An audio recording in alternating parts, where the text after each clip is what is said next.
Hey guys, thanks for taking a second to listen to this short talk. Um, just a couple things I wanted to share with you, some thoughts that I've had this week that I thought were relevant to where we are and what's going on, and just wanted to share those with you. You know, one of the most exciting things about in ministry is when we see people who are first-time guests come and get connected and begin to grow as a disciple, and there's really hardly anything more exciting than that. But on the flip side, one of the most maybe frustrating, disappointing things is when we experience is when people leave for any number of reasons. They choose to leave and go elsewhere, or in some case, they go nowhere. And that happens. And when it does, it hurts. And we don't often like to talk about it because it feels like failure, it feels like a step back, a loss, and really, who wants to talk about that? But if we ignore the hurt or deny the personal pain that we have, we're just pretending, which isn't good. Or we may lack compassion, which isn't good either. Or we will probably fail to learn anything from that experience, and that would be a waste. So I thought I'd ask myself this question: how do we handle it when people we know, families that we like and that we care about, leave the Stone Church? And the first thing I would say is that encourage us to do is to have the conversation.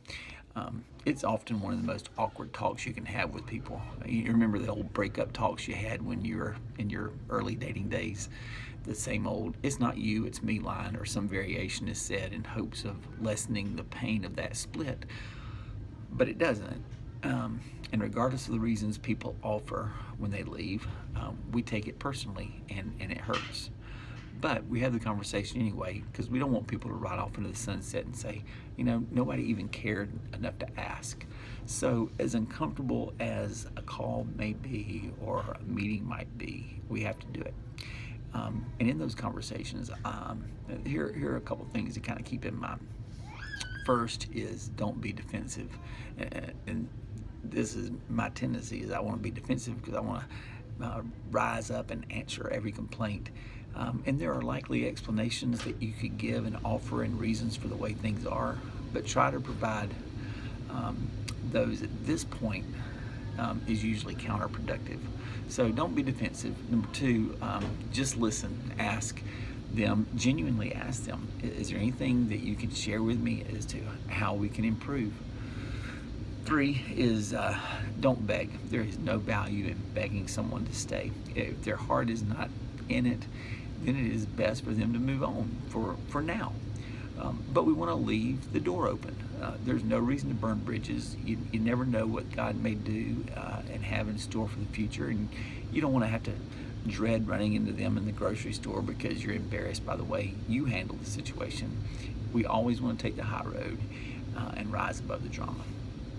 And then fifth is just recognize that there is usually something else going on underneath the surface that we don't understand. We only have a small sliver of the story. And so keeping those things in mind, I think, can help us handle when people leave.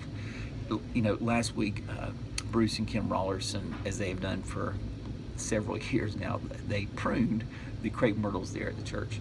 And as you already know, when you prune a crepe myrtle, if you prune it back far enough, it feels like crepe murder. But in actuality, that pruning produces more fruit. There are times, not always, but sometimes when God does some pruning in order to produce future fruit.